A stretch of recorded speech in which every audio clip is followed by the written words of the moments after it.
vamos começar a aula de densificação da nuvem de pontos, onde vai ser a primeira geração do nosso produto, que é a questão da Dense Cloud, ou nuvem densa de pontos. Na aula anterior foi uma aula bem importante que a gente fez a análise da qualidade do projeto, e depois que a gente passa nessa etapa de análise da qualidade, a gente pode seguir na geração de todos os produtos. Então, essa questão da nuvem densa, ela vai ser a base para a geração dos nossos próximos produtos cartográficos. É interessante a gente analisar que, por enquanto, a gente só tem 455 mil pontos e depois dessa densificação que a gente vai fazer, a gente vai passar para milhões de pontos, tudo bem? Como que a gente faz a densificação da nuvem de pontos? É só a gente vir em fluxo de trabalho e vir na segunda opção depois de alinhar fotos, ó, Build Dense Cloud, que é a construção da nuvem densa de pontos. Aqui a gente tem a opção de qualidade, que ela é bem parecida com a explicação que eu fiz quando a gente fez o alinhamento de fotos, tanto o primeiro quanto o segundo, que passa por aquela questão de piramidação. Aqui não é piramidação, mas os níveis, eles são parecidos. A diferença é que agora ele vai utilizar esses níveis para saber o espaçamento da construção da nossa Dense Cloud. Então, a opção ultra elevada é um pouco diferente. Ela vai estar considerando o tamanho real da imagem. Então, ela vai considerar como? Qual que foi o tamanho do nosso GSD? A gente viu lá no relatório do controle da análise de qualidade que ficou 7,35 centímetros. Então, o software vai calcular, ele vai gerar um ponto a cada 7,35 centímetros. Vai ser uma nuvem bem pesada. Aqui no elevado, ele cai para o nível de 2. Então, é como se fosse 1 para 2. Aí, como que a gente faz a conta? A gente faz 2 vezes o tamanho do GSD, que é 7,35. Então, aqui no elevado, ele iria gerar um ponto a cada 14,7 centímetros, tá? Que também seria uma nuvem aí bem densificada. E no caso do médio, é o fator de 1 para 4. Então, a gente faria 4 vezes o tamanho do GSD, tá? Que é 4 vezes 7,35, e ele geraria um ponto a cada 29,4 centímetros, basicamente um ponto a cada quase 30 centímetros, né? E assim por diante, diminuindo no nível de 1 para 4, entre o baixo e muito baixo. Para a questão da densificação, quando a gente faz no elevado, essa nuvem de pontos ela é muito densa. Então, uma coisa que é muito importante, que eu já dou uma dica para você, é o quê? Sempre pense qual que é o software que você vai utilizar depois de gerar esses produtos. Porque a gente está falando aqui de gerar milhões de pontos. Quando a gente fala em milhões de pontos, por exemplo, você vai trabalhar num AutoCAD ou num software de topografia, você tem que ver se vai ser viável para você essa quantidade imensa de pontos, tá? Com certeza, quanto mais ponto tiver, mais detalhamento a gente vai ter, por exemplo, do nosso terreno e tudo mais. Então, por isso, a gente fez vários testes e a gente indica que você sempre faça aqui na questão da qualidade média, tá? Se você for trabalhar com áreas grandes, não precisa ser extremamente grande, mas, por exemplo, que nem a gente está mapeando aqui, que vai ter mais, por exemplo, uns 15 hectares, vamos fazer aqui na qualidade média, tá? Porque, senão, quanto mais alto, mais demorado é e também mais ponto vai gerar. Então, você tem que pensar também se você vai conseguir trabalhar com essa quantidade enorme de pontos. Depois, claro, se você tiver o intuito de trabalhar com nuvem de pontos, tá bom? Essa questão aqui do filtro de profundidade, ele vai ter uma importância específica para a gente, tá? Eu vou explicar melhor mais à frente e eu vou mostrar para você qual que é a diferença depois de quando a gente utiliza esse filtro de profundidade aqui para a geração dos próximos produtos. Mas por enquanto, o que a gente tem que se atentar aqui? A gente tem que se atentar ao nível de detalhamento da área que a gente está mapeando. Como a gente está trabalhando com cidade aqui nesse caso, a gente sempre vai utilizar esse filtro MILD, porque a gente tem uma área com bastante detalhamento, né? Em uma área de cidade, tem telhado, tem casa, tem prédio, tem várias feições diferentes. Quando a gente está mapeando, por exemplo, uma área rural, a gente utiliza esse filtro aqui, ó, agressivo, porque uma área rural ela tem características de uma área homogênea, que tem pouco detalhamento. Geralmente tem um pasto, né? Não tem feições muito detalhadas que nem numa área urbana. E esse daqui, moderado, você usa quando é um meio termo, tá? Mas para áreas urbanas, a gente sempre vai utilizar essa opção MILD. Aqui ele está perguntando se a gente quer se a gente quer gerar uma nuvem de pontos colorida. Vamos gerar ela colorida porque é interessante para a gente. Se você não habilitar essa opção, ele vai gerar uma nuvem toda cinza, tá? As feições elas não vão ter cores. E essa opção, ele vai calcular ali, vai te dar mais uma medida de qual que vai ser a precisão dos pontos gerados. Como a gente já fez o controle de qualidade, aquela análise, não precisa marcar essa opção, tá bom? E antes de você dar um ok, eu vou ensinar só mais uma coisa. Por quê? Quando a gente faz essa etapa de densificação da nuvem de pontos, é a etapa mais demorada do projeto, tá? Só para você ter uma noção, um notebook i5 aí, 8 GB de RAM, que é o mais comum do pessoal ter, vai ficar umas 5, 6 horas fazendo esse processamento, tá? Depende de algumas configurações a mais, mas só para você ter uma noção. Então, o que a gente faz? Antes de a gente começar a nossa densificação, a gente vai delimitar um pouquinho a mais aqui a nossa área para tirar um pouco dos pontos que a gente não quer, não tem interesse, tá? Lembrando que a gente faz um voo maior para garantir a sobreposição nas regiões de borda, e aí agora a gente pode tirar um pouquinho dessa borda que não é da nossa área de interesse. Como que faz isso? Ó, preste bastante atenção. A gente vai vir aqui nessa opção de seleção, clicar nessa setinha preta e usar essa opção aqui, ó, Freeform Selection. A gente pode fazer de duas formas.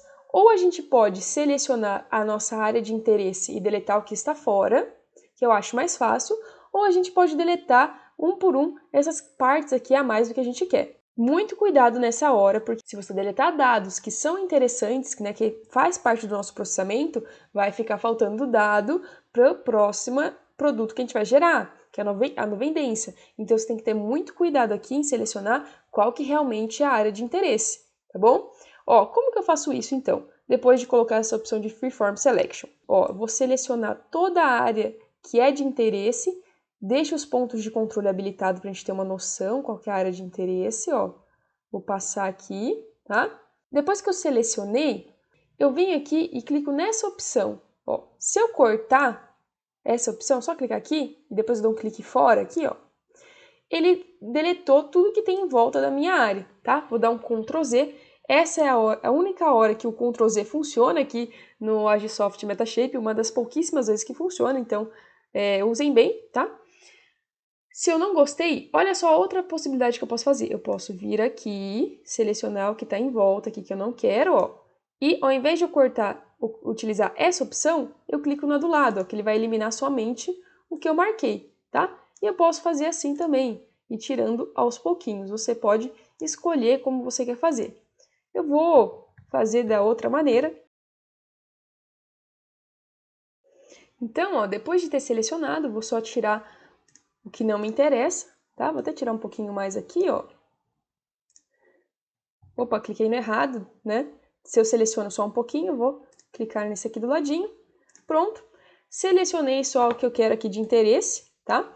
E agora a gente pode aplicar a densificação. Por que a gente fez isso? Só para a gente não ter que perder mais tempo no processamento para densificar uma região que não vai ser do nosso interesse, tá? Agora, só algumas outras opções que eu vou ensinar para você aqui, é como a gente redimensionar aqui esse retângulo, ó, tá vendo esse retângulo que tem em volta aqui da nossa área? O que é importante observar dele? Se eu deixar assim nessa posição, tá vendo que tem esse retângulo vermelho aqui embaixo? Ele sempre tem que ficar apontando para baixo, tá? Ó, ele tem que estar representando a parte de baixo da nossa área de interesse. Então isso daqui é importante, ó, sempre tem que ficar para baixo, tá bom? E agora, o que a gente vai fazer? Vamos redimensionar esse retângulo e colocar ele na posição correta. Mas isso daqui, pessoal, tomem bastante cuidado quando for mexer com isso. Mexam somente aqui nessa hora para a gente não ter maiores problemas, tá? Como que a gente faz?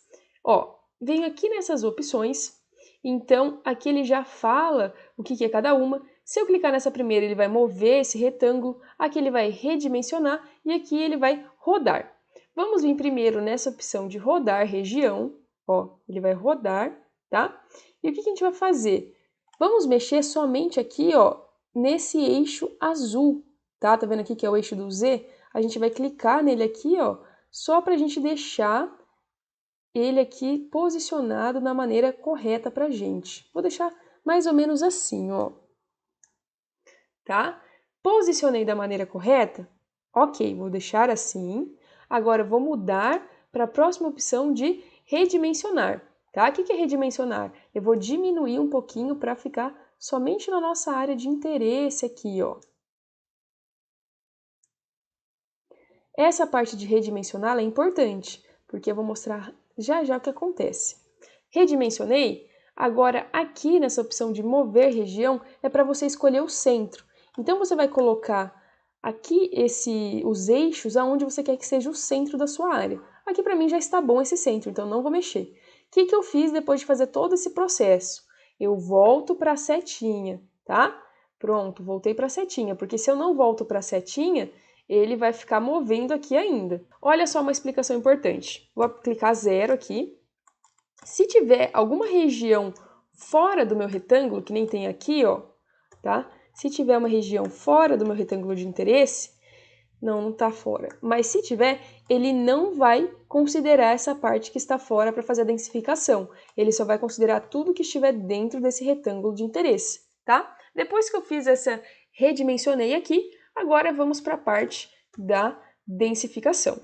Então, fluxo de trabalho, Build Dense Cloud, a gente escolheu a opção média, Build, vamos só desabilitar essa opção aqui porque a gente não precisa fazer essa análise, e vou dar um OK, tá? Lembrando que essa é a etapa mais demorada, então prepare aí para deixar o seu computador um tempo parado até ele terminar de fazer a densificação. Eu volto para mostrar aqui o produto pronto já densificado. Lembrando aí, gravem quantos pontos vocês têm e quantos vão ficar depois da densificação. Terminou o processo da densificação, agora vamos ver como que ficou o nosso primeiro produto, que é a nuvem densa. Para a gente conseguir olhar como que ficou a densificação, a gente tem duas formas. Ou a gente clica aqui em cima, ó, nesse produtinho aqui que é coloridinho, olha só, a gente já consegue visualizar. Vou só desabilitar aqui os pontos de apoio. Olha só como que ficou a densificação. Olhando assim, às vezes até parece uma imagem, mas se a gente der um zoom bem grande, a gente vê que realmente são um monte de pontinhos, tá bom? Tem essa opção para a gente conseguir analisar, ou se a gente vier aqui em projetos, lembra que eu falei que dentro do chunk vai aparecer todos os produtos que a gente está gerando? Então, se eu der 2 cliques aqui dentro, ó, também vai aparecer aqui para a gente a nossa nuvem densa de pontos, tá? Então, só relembrando que eu falei que iam passar de milhares de pontos para milhões de pontos, olha só o total de pontos que foram gerados aqui para mim.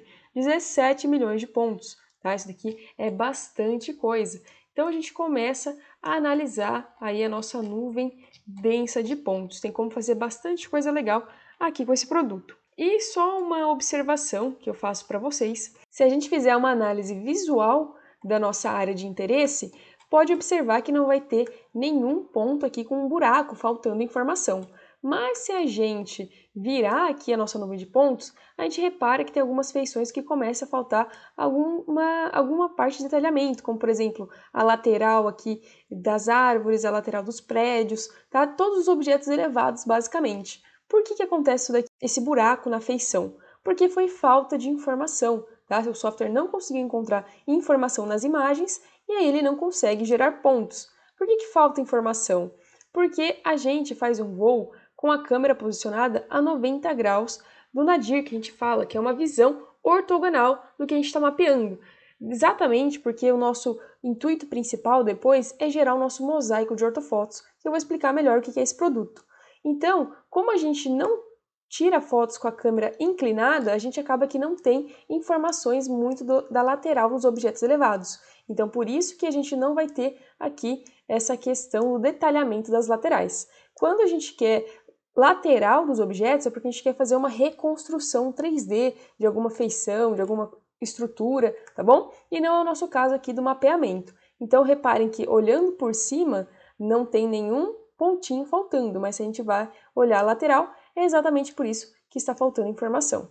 Tudo bem? Então, a gente termina aqui essa aula da densificação da nuvem de pontos e a gente volta aí na aula seguinte, que a gente vai falar um pouco sobre classificação dessa nuvem densa.